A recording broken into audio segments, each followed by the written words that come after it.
Matinding pinag-uusapan ngayon online si Ivana Alawi.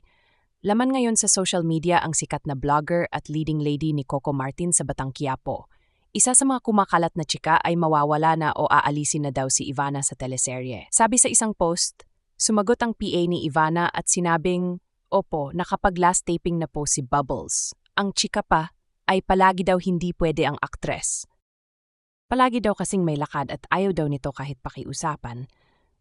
Umaalis daw agad at hindi masyado nakikipag-usap sa mga kasama.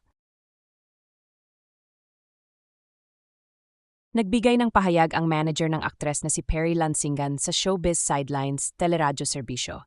Ayon sa manager, from the very start daw nang in-inquire si Ivana ng Batang Quiapo, 3 buwan lang talaga dapat mag-i-stay ang aktres sa nasabing teleserye at yon ang napagkasunduan. Ito ay noong mga panahon na kinasal si Lovie Poe. Pero dahil sa nag-click ang tambalang Bubbles at Tanggol, ang 3 buwan ay na-extend ng na-extend. Hindi na nga daw kinaya pa sa schedule ng aktres dahil sa iba pa nitong commitment tulad shoot, vlogs at iba pa. Sabi pa ng manager, hindi na talaga kakayanin pa ng aktres, dagdag pa niya may ibang mga commitment na siyang na-adjust dahil sa teleserye.